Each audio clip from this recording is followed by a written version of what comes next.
Cabinet में मोदी जी ने कह दिया कि आप प्रधानमंत्री की जबान से, मोदी ने कहा कि मुजरा निकल गया। एक वजीर आजम मुजरा बोलेगा अपनी जबान से? मोदी जी आप कैसे इस तरह की जबान इस्तेमाल कर रहे हैं? मुजरा कहते हैं, मुजरा ना हो रहा है, नाच हो रहा है। देश के प्रधानमंत्री हैं आप, 130 करोड़ जनता के प्रधानमंत्री हैं, कुछ तो मर्यादा रखिए। आप वजीर आजम प्रधानमंत्री रहकर मुजरा कहेंगे? फिर महिलाओं का सम्मान आप कैसे करेंगे मोदी जी, बताइए आप। और देश का प्रधानमंत्री कहता है कि भारत के मुसलमान घुसपैठी है। मोदी जी हम घुसपैठी नहीं है। याद रखो मोदी जी, जब देश की आजादी की लड़ाई बिहार में लड़ी जा रही थी उस वक्त तो लड़ने वाले आरएसएस के लोग नहीं थे, चड्डी पहनकर फिरने वाले। लड़ने वाले हमारे बुजुर्ग थे जो जेल की सजाओं को भुगते, अंग्रेजों की लाठियां अपने सर पर खाई, अपना सब कुछ कुर्बान किया, और आज हमको घुसपैठी कहती है। मोदी जी कहते हैं कि मुस्लिम महिला ज्यादा बच्चे पैदा करती है। मोदी जी झूठ है ये। आपकी सरकार का डेटा कहता है कि मुस्लिम महिलाओं का TFR rate, total fertility rate, बहुत ज्यादा, सबसे ज्यादा गिरा है। और देश के प्रधानमंत्री को हम कहना चाह रहे हैं कि आप जब तक जिंदा रहेंगे और जब तक दुनिया रहेगी, आपने जो हमारी बेइज्जती की और ये कहा कि हिंदू बहनों के गले से मंगलसूत्र निकालकर मुसलमानों को दे दिया जाएगा। मोदी जी, अगर इस देश में अगर कोई हिंदू बहनों के मंगलसूत्र की हिफाजत करने के लिए अगर जान के नजराने अगर कोई देता आया और देता रहेगा तो मुसलमान है। हम किसी बहन के गले से उतरा मंगलसूत्र लेने वाले नहीं है। मोदी जी, क्या हमारी गीरत नहीं है? क्या हम में हमियत नहीं है? क्या हम में इज्जत नफ्स नहीं है? कि कैसे तुमने हमारी बेइज्जती करने के लिए इस तरह की बकवास की? देश की जनता देख रही है, देश का वो तमाम नौजवान देख रहा है कि देश का प्रधानमंत्री क्या क्या बोले जा रहे हैं और बार बार बोल रहे हैं कि मैं आरक्षण ले लूंगा। याद रखो, बिहार के युवाओं को मैं पैगाम दे रहा हूं, जिस तरह मोदी ने आर्मी, एयरफोर्स और नेवी में अग्निवीर की स्कीम को लाए, जिसमें लाकर मोदी ने कहा कि सिर्फ 4 साल की नौकरी रहेगी, उसके बाद तुमको छोड़ना पड़ेगा भारत की आर्मी को, नेवी को और एयरफोर्स को, और तुमको सिर्फ 10 लाख या कुछ पैसे दे दिए जाएंगे।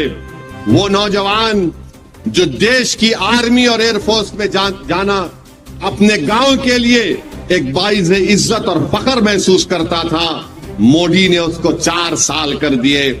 सुनो बिहार के नौजवानों, सुनो उत्तर प्रदेश के युवाओं, सुनो भारत के युवाओं, अगर तीसरी मर्तबा मोदी देश का प्रधानमंत्री बनेंगे तो वो CRPF में, BSF में, रेलवे पुलिस में, ITBP में, SSSB में ये वही स्कीम को लागू करेंगे। जब देश की आर्मी में 4 साल मोदी ने ला लिए तो 4 चीज रोक सकती है मोदी को कि युवाओं से कह दो कि CRPF में तुम जाना चाहते हो, तुम BSF में जाना चाहते हो, SSB में जाना चाहते हो, रेलवे पुलिस में जाना चाहते हो, तो तुमको सिर्फ 4 साल की नौकरी मिलेगी। उसके बाद पेंशन नहीं मिलेगा। उसके बाद अगर तुम बीमार पड़ोगे तो गवर्नमेंट के खर्चे पर इलाज नहीं होगा। तुम्हारे रिटायरमेंट के बाद तुम्हारे बच्चों की शिक्षा का इंतजाम नहीं होगा।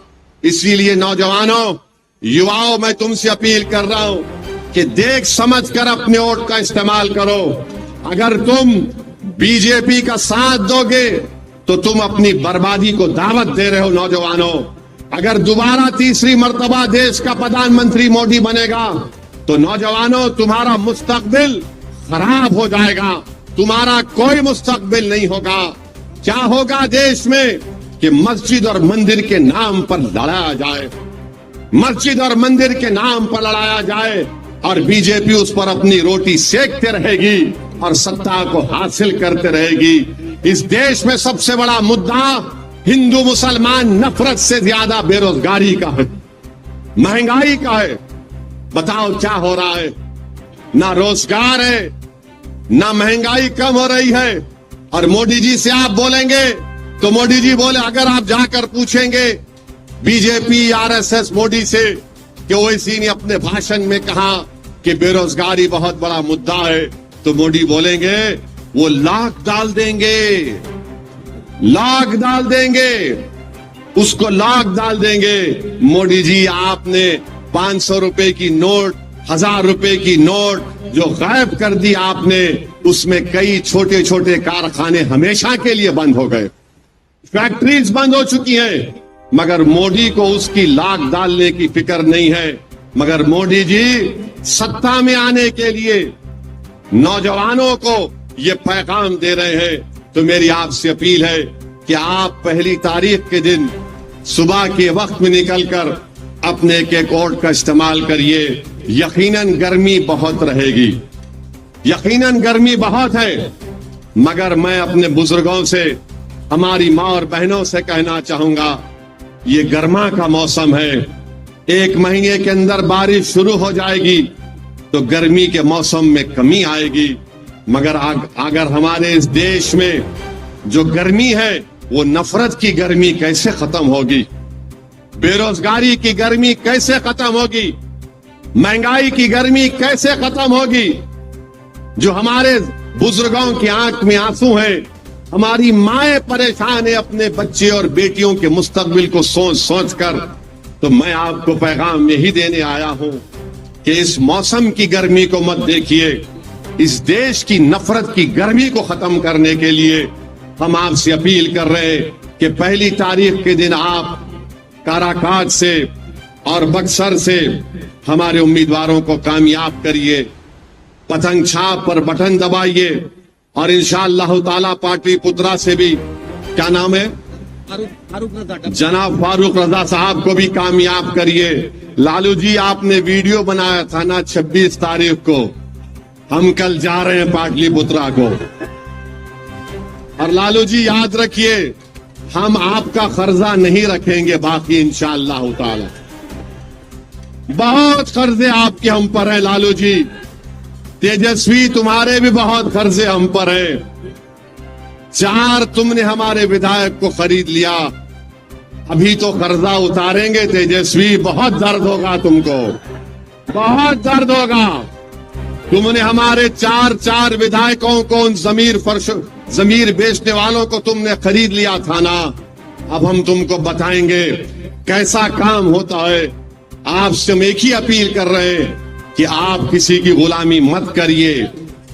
आपके इस काराकाट में कालीन बनता है, आप कालीन को बनाइए। बिछाने का काम किसी के लिए हरगिज मत करिए। कालीन बनाओ आप।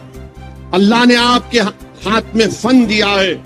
आपको अल्लाह ने हाथ में फन इसलिए नहीं दिया कि तुम गैरों के लिए कालीन बिछाओ, अरे अपनों के लिए कालीन बनाओ, ताकि आने वाले उसका दिन में तुम्हारी औलाद आराम से उस कालीन पर बैठ सके, इज्जत से बैठ सके।